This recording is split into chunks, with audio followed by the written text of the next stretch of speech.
اعوذ باللہ من الشیطان الرجیم۔ پناہ مانگتا ہوں میں اللہ کی شیطان مردود سے۔ بسم اللہ الرحمن الرحیم۔ شروع اللہ کا نام لے کر جو بڑا مہربان نہایت رحم والا ہے۔ اعوذ باللہ من الشیطان الرجیم۔ بسم اللہ الرحمن الرحیم۔ وَإِذْ قُلْتُمْ يَا مُوسَى لَن نَّصْبِرَ عَلَى طَعَامٍ وَاحِدٍ فَادْعُ لَنَا رَبَّكَ يُخْرِجْ لَنَا مِمَّا تُنبِتُ الْأَرْضُ مِن بَقْلِهَا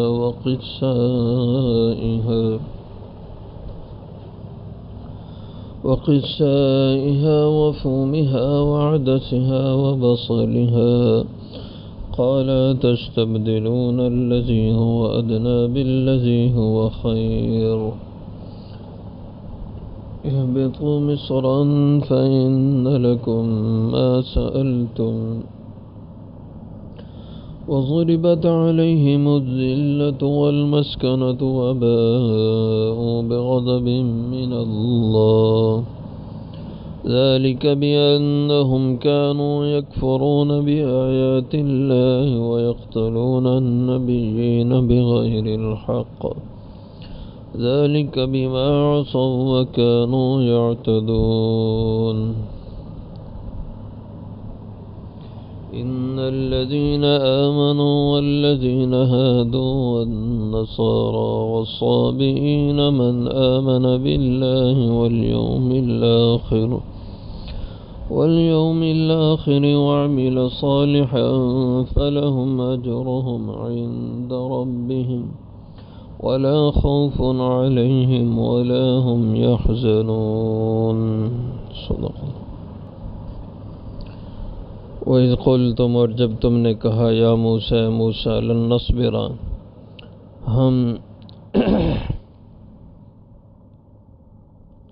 ہم ہرگز نہ صبر کریں گے علی طعام واحد ایک ہی کھانے پر فادع لنا پس دعا کر ہمارے لیے ربک اپنے رب سے یخرج لنا کہ وہ نکال لے ہمارے لیے مما تنبت الارض اس میں سے جو اگاتی ہے زمین من بقلہا اپنی ترکاریوں سے وقصایا اور اپنی ککڑی سے وفومہا اور اپنے لہسن سے وعدسہا اور دال سے وبصلہا اور پیاز سے قالا تو فرمایا تستبدلون کیا تم بدل کر لیتے ہو الذی وہ چیز ہوا ادنا جو زیادہ گھٹیا ہے بالذی اس سے ہوا خیر جو بہتر ہے اہبتو لہذا اتر جاؤ مصرن اس شہر میں فإن لکم بس بے شک تمہارے لیے ہوگا ما سألتم جو تم نے مانگا وضربت اور مسلط کر دی گئی علیہم الذلت ان پر ذلت والمسکنت اور محتاجی وباءوا اور لوٹے وہ بغضب من اللہ اللہ کا غضب لے کر ذالک بأنہم یہ سبب سے کہ بے شک وہ لوگ ایسے تھے کانوا یکفرون جو انکار کرتے تھے کفر کرتے تھے بآیات اللہ اللہ کی آیتوں کے ساتھ ویقتلون النبیین اور قتل کر دیتے تھے نبیوں کو بغیر الحق ناحق ذالک بما عصوا یہ سبب سے کہ انہوں نے نافرمانی کی وکانوا یعتدون اور تھے وہ حد سے نکل جانے والے ان الذین آمنوا بے شک جو لوگ ایمان لائے والذین ہادوا اور وہ جو یہودی ہوئے والنصارى جو نصرانی ہوئے والصابئین اور جو صابی ہوئے من آمن باللہ جو بھی ایمان لایا ان میں اللہ پر والیوم الآخر اور قیامت کے دن پر وعمل صالحا اور عمل اس نے اچھے کیے فلہم اجرہم تو ان کے لیے اجر ہے ان کا عند ربہم ان کے رب کے ہاں ولا خوف علیہم اور نہ ان پر کوئی ڈر خوف ہوگا ولا ہم یحزنون اور نہ وہ پریشان اور غم زدہ ہوں گے۔ حضرت موسیٰ علیہ السلام کی قوم کا ذکر چل رہا ہے۔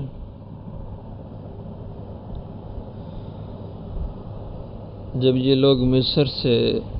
نکل کر دریائے قلزم سے پار ہو کر وادی عتیہ میں انہیں بطور سزا کے 40 سال تک ٹھہرا دیا گیا، وہاں اللہ نے کھانے پینے کا انتظام اپنی طرف سے فرما دیا۔ براہ راست آسمان سے من سلوہ اترتا، پینے کے لیے اللہ نے 12 چشمے نکال دیے۔ اب اس قوم کا مزاج دیکھیں، آسمان سے روزانہ پکا پکایا کھانا عمدہ بہترین کھیر اور بٹیر کی شکل میں اللہ کی طرف سے دیا جاتا تھا، اور ہر وقت میں تر و تازہ کھانا آتا تھا، لیکن یہ ناشکرے نکلے، اس کھانے کی ناقدری کی اور کہا ہمیں یہ گوشت نہیں چاہیے روز، ہم تو یہ کھا کھا کے تنگ آ گئے ہیں، ہمیں تو دال سبزی پیاز یہ چیزیں چاہیے۔ وَإِذْ قُلْتُمْ يَا مُوسَىٰ، اور جب تم نے کہا اے موسیٰ، لَن نَّصْبِرَ، ہم ہرگز نہیں صبر کریں گے، عَلَىٰ طَعَامٍ وَاحِدٍ، ایک ہی کھانے پر، کہ مسلسل ایک ہی قسم کا کھانا من سلوہ ہم کھاتے رہیں، ہمارا تو یہ جی نہیں چاہتا۔ اس لیے فَادْعُ لَنَا، مانگ ہمارے لیے، ربک اپنے رب سے، یخرج لنا، کہ وہ نکال لے ہمارے لیے، مما تنبت الارض، اس میں سے جو زمین اگاتی ہے، یعنی جو زمین سے سبزیاں پھل یہ دال اور پیاز وغیرہ چیزیں اگتی ہیں، یہ ہمیں کھانے کو چاہیے، ہم یہ کھانا چاہتے ہیں۔ من بقلہا، زمین کی ترکاریوں سے، بقل یہ سبزی کو کہا جاتا ہے، اور یہ ہر قسم کی سبزی جو زمین سے اگتی ہے اس کو بقل کہتے ہیں۔ اس میں ساگ، مولی، گاجر، آلو وغیرہ یہ سب چیزیں شامل ہیں، اس لیے جہاں یہ چیزیں ملتی ہیں سبزی فروش جو ہوتا ہے تو اس دکان کو بقالہ کہا جاتا ہے۔ تو من بقلہا، اس زمین کی ترکاریوں سے، سبزیوں سے، وقصائہا، قصہ عربی میں یہ کھیرے کو بھی کہتے ہیں اور تر کو بھی کہتے ہیں، ککڑی جس کو کہا جاتا ہے، یہ کھیرے کی قسم سے لمبے سائز میں تر ہوتی ہے اور کھیرا، دونوں پہ قصہ کا اطلاق ہوتا ہے۔ وقصائہا، اور اس کی ککڑیوں سے، حضور صلی اللہ علیہ وسلم تر کو پسند فرماتے تھے، آپ نے کھائی ہے، لیکن اکیلی تر نہیں، آپ نے اس کے ساتھ کھجور کا بھی استعمال کیا، کیونکہ یہ ٹھنڈی ہوتی ہے، سرد اس کا مزاج ہے، اور کھجور کا مزاج گرم تر ہے، اس لیے اس میں اعتدال آ جاتا ہے۔ تو حضور کے سامنے ایک دفعہ یہ تر پیش کی گئی تو آپ نے کھجور کے ساتھ اس کو تناول فرمایا۔ وفومہا، اور فوم کے معنی ایک تو لہسن اور تھوم کے ہیں، اور ایک معنی اس کے گندم کے بھی ہیں۔ وفومہا، اور زمین کے جو تھوم اور لہسن ہے یا گندم ہے یہ ہمیں چاہیے۔ وعدسہا، عدس یہ عربی میں مسور کی دال کو کہتے ہیں، اور آج کل کی عربی میں ہر قسم کی دال پر عدس کا اطلاق ہوتا ہے۔ وعدسہا، اور اس زمین سے جو دالیں مسور کی دال اگتی ہے یہ ہمیں چاہیے۔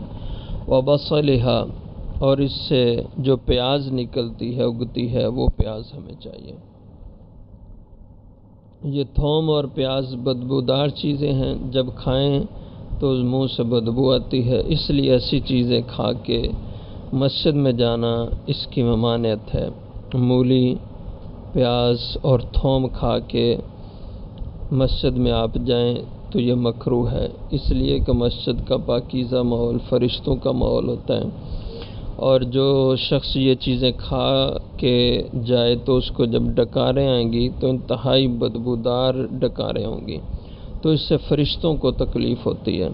اس لیے مکروہ قرار دیا ہے یہ چیزیں کھا کے مسجد میں جائیں۔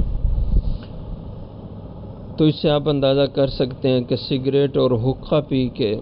انسان نماز پڑھے، مسجد میں جائے تو یہ کس قدر برائی ہوگی اور کتنی سخت یہ گناہ کی بات ہے۔ قال،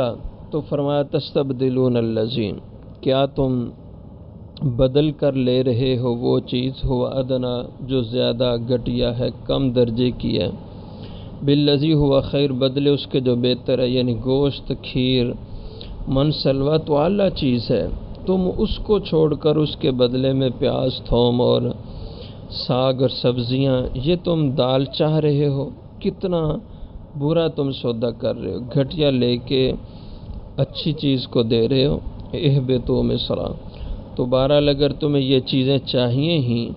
تو یہاں سے نکلو، اور یہ قریب جو بستی آباد ہے، کہتے ہیں یہ جس بستی کی طرف اشارہ کیا گیا تھا کہ اس بستی میں چلے جاؤ، وہ بستی قن سرین کی تھی کہ یہاں جاؤ اور وہاں سے بازار سے بیج لو اور بیج لا کر زمین میں بو اور یہ چیزیں کاشت کرو، یہ پھر پیداوار تمہیں ملے گی، تم پھر یہ کھاؤ۔ اب پہلے اللہ کا رزق بغیر محنت اور مشقت کے مل رہا تھا، اس کی ناشکری کی تو اب محنت اور مشقت سے کھانا ملے گا۔ اہبطوا مصر، اس لیے فرما اتر جاؤ، اس سے معلوم ہوتا ہے یہ جو وادی طی تھی یہ بلندی کے اوپر تھی، تو کہا اترو یہاں سے، مصر یہ قریب کے شہر میں، فإن لکم، پس بے شک تمہارے لیے وہاں وہ ساری چیزیں ہوں گی، ما سألتم، جو تم نے مانگی ہیں۔ وضربت علیہم الذلۃ والمسکنۃ، تو اللہ نے ہر موقع پر انہیں نعمتوں سے نوازا، اپنی عطاؤں سے نوازا، لیکن یہ بار بار خدا کی ناشکری کرتے رہے،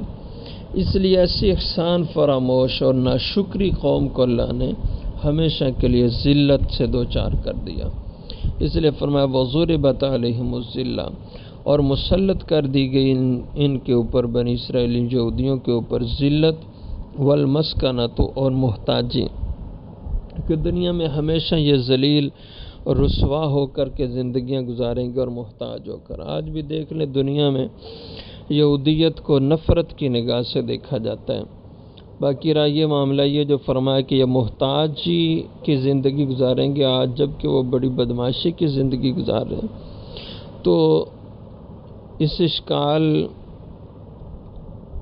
کا جواب یہ ہے کہ آج جو دنیا میں یہودی ٹھاٹ باٹ کی زندگی گزار رہے ہیں، یہ اپنی طاقت کے بل بوتے پہ نہیں، اپنے پاؤں پہ کھڑے ہو کر نہیں، بلکہ یہ امریکہ اور برطانیہ کے سہارے پہ اسرائیل قائم ہے، ورنہ آج اسرائیل کی سرپرستی امریکہ اور برطانیہ چھوڑ دے تو یہ یہودی ایک دن بھی فلسطین کے اور اسرائیل کے علاقوں میں نہیں گزار سکتے۔ بہت ڈرپوک قوم ہے یہ، موت سے بہت ڈرنے والے لوگ ہیں۔ تو آج بھی اگر یہودی آباد ہیں، اسرائیل انہوں نے ملک بسایا ہوا ہے، تو یہ کسی کے سہارے پہ، اپنی ذات کی حیثیت میں نہیں، تو یہ محتاجی کی زندگی گزاریں گے۔ وباء بغضب من اللہ، اور یہ لوگ لوٹے یعنی مستحق ٹھہرے اللہ کی طرف سے غضب کا، خدا کی غضب کا شکار یہ قوم ہوئی۔ اور سورہ فاتحہ میں غیر المغضوب علیہم اسی قوم کو کہا گیا۔ ذالک بانہم، یہ اس لیے کہ بے شک یہ لوگ ایسے تھے، کانوا یکفرون بآیات اللہ، جو کفر کرتے تھے اللہ کی آیتوں کے ساتھ، ویقتلون النبیین بغیر الحق، اور قتل کر ڈالتے تھے نبیوں کو ناحق۔ یعنی انبیاء کرام علیہ السلام جو ان کی طرف دعوت کے لیے آتے، انہیں سمجھانے کے لیے آتے تھے، یہ لوگ ان کے قتل کے در پہ ہو جاتے، اور ایک ایک دن میں 200 کے قریب انہوں نے حضرات انبیاء اور انبیاء کرام علیہ السلام کے جو ساتھی صحابہ ہوتے ان کو انہوں نے قتل کیا۔ یہ بڑی بدبخت قوم تھی، اپنے نبیوں کو مار دیتے تھے۔ ذالک بما عصوا، یہ اس لیے کہ بسبب اس کے جو انہوں نے نافرمانی کی، وکانوا یعتدون، اور یہ حد سے نکل جانے والے لوگ تھے، اللہ کے حکموں کو توڑ دیتے، اللہ کی حدوں کو توڑ کے ان حدود سے تجاوز کر جاتے، نکل جاتے تھے، یہ ان لوگوں کی حالت تھی۔ آگے فرمایا کہ ان الذین آمنوا والذین ہادوا والنصارى انہی لوگوں کے حوالے سے یہ بیان ہے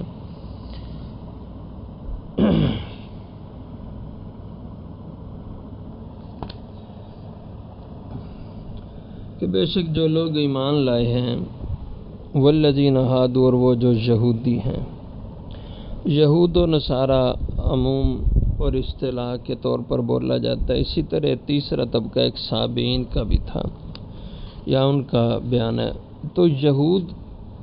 کس نسبت سے ان کا نام پڑا بنی اسرائیل کا؟ ان کے ایک حصے کو یہودی کہا جاتا ہے، ایک حصے کو بن نصارہ کہا جاتا۔ تو والذین ہادوا، اور وہ لوگ جو یہودی ہوئے، یہ نام اس بنا پہ پڑا ہے۔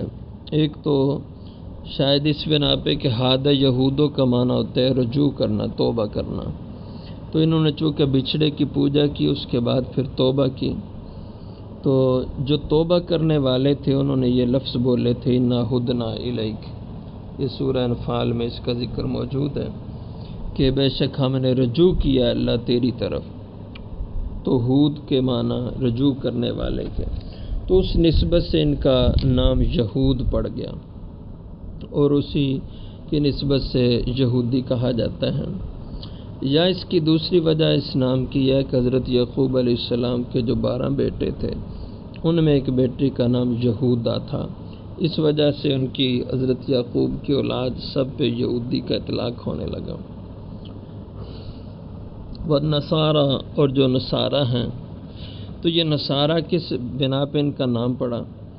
اس کے بارے میں بھی ایک یہ وجہ تسمیہ لکھی ہے کہ حضرت عیسیٰ علیہ السلام کے ماننے والے نصارہ کہلاتے ہیں، اور حضرت عیسیٰ علیہ السلام جس محلے میں پیدا ہوئے اس محلے کا نام تھا ناصرہ، اور اسی محلے کی نسبت سے حضرت عیسیٰ علیہ السلام کو عیسیٰ ناصری کہا جاتا تھا، تو ان کے جتنے ماننے والے ہوئے ان سب کو نصارہ کہا جانے لگا۔ ایک اور دوسری وجہ اس کی یہ بھی لکھی ہے کہ قرآن کریم میں سورہ صف کے اندر موجود ہے، حضرت عیسیٰ علیہ السلام نے فرمایا کہ من انصاری اللہ، کون میرا مددگار اللہ کے دین کے لیے بنے گا؟ تو قال الحواریون، آپ کے حواریوں نے کہا نحن انصار اللہ، کہ ہم اللہ کے مددگار بنیں گے۔ تو اس وجہ سے انصار کی نسبت سے ان کا نام نصارہ پڑ گیا۔ تو بے شک جو لوگ ایمان لائے، اور وہ جو یہودی ہوئے اور جو نصارہ ہوئے، والصابین، اور جو صابی ہوئے۔ صابی سباؤن سے ہے، اور سبا کے معنی ہوتے ہیں ایک دین سے نکل کر دوسرے دین کی طرف پھر جانا، ایسے شخص کو صابی کہا جاتا ہے۔ حضور صلی اللہ علیہ وسلم کے زمانہ میں مشرکین حضور کو اور آپ کے صحابہ کو صابی کہتے تھے، نعوذ باللہ، اس وجہ سے کہ وہ سمجھتے تھے کہ انہوں نے اپنے باپ دادا کا دین چھوڑ کر نیا دین اپنا لیا ہے، نئے دین میں چلے گئے ہیں، تو پہلا دین چھوڑ کر نیا دین اختیار کیا، اس وجہ سے وہ انہیں صابی کہتے تھے، اور کہتے تھے کہ ان کی وجہ سے ہماری قوم میں تفریق پیدا ہوئی ہے، باپ اور بیٹے کا اختلاف بن گیا، بھائی بھائی کا اختلاف بن گیا، ظاہر ہے بیٹا حضور کے ساتھ لگ گیا اور والد شرک میں ہے، ایک بھائی حضور کے دامن سے وابستہ، ایک بھائی کفر میں ہے۔ تو اس طرح وہ کہتے ہیں نعوذ باللہ کہ ان کی وجہ سے ہمارے اندر اختلاف، خاندان ٹوٹ پھوٹ گئے، یہ صحابی ہیں۔ اور جیسے اللہ معاف کرے آج کل لوگ ضدی میں کسی طبقے کو وہابی کہہ جاتے ہیں، اور وہ بھی یہی مراد لیتے ہیں کہ یہ اپنے باپ دادا کے دین کو چھوڑ گئے ہیں، حالانکہ ایسا نہیں ہے، وہ تو قرآن و سنت پہ چلنے والے لوگ ہیں۔ جیسے اللہ کے نبی صلی اللہ علیہ وسلم کو وہ صحابی کہتے تھے، حالانکہ حضور صلی اللہ علیہ وسلم تو اصل دین پہ آئے تھے۔ اور یہ صحابی کون لوگ تھے، کس وجہ سے یہ طبقہ مشہور ہوا؟ تو ان کے بارے میں تاریخی طور پر لکھتے ہیں یہ صحابی حضرت داؤد علیہ السلام کو ماننے کا دعویٰ کرتے تھے، اور آپ کے اوپر نازل ہونے والی کتاب زبور اس پہ عمل پیرا تھے، اور نماز، روزہ، دیگر اعمال عام شریعت کے مطابق تھے، لیکن اس کے ساتھ ساتھ یہ لوگ ستاروں کی پوجا کرتے تھے۔ یہ صحابی طبقہ تھا۔ والصابئین، اور جو لوگ کے صابی ہوئے، یہ سب طبقات، یہودی ہوں، عیسائی ہوں، صابی ہوں، من آمن باللہ، ان میں اب جو بھی اللہ پر ایمان لائے گا، والیوم الآخر، اور قیامت کے دن پر ایمان لائے گا، وعمل صالحا، اور نیک عمل کی زندگی بنا لے گا، فلہم اجرہم عند ربہم، تو ان کے لیے اجر ہوگا ان کے رب کے ہاں۔ تو اس سے معلوم ہوا کہ اصل چیز انسان کی وہ دین ہے، عمل ہے، اور اگر غلط راہ پہ انسان تھا تو اس سے توبہ کر کے صحیح دین پہ آ جائے تو پھر اس کے اعمال کی قبولیت اعمال کا وزن ہے۔ فلہم اجرہم عند ربہم، تو ایسے لوگوں کو اجر ملے گا ان کے رب کے ہاں ان کے اعمال کا، ولا خوف علیہم، اور ان کو قیامت کے دن اپنے کیے کی آگے آنے والے کی کوئی خوف اور ڈر نہیں ہوگا، ولا ہم یحزنون، اور جو پیچھے کر گئے اس کی کوئی پریشانی اور غم نہیں ہوگا۔ آگے مزید انشاءاللہ اگلی آیتوں میں بنی اسرائیلی کا ذکر آ رہا ہے۔ وآخر دعوانا الحمد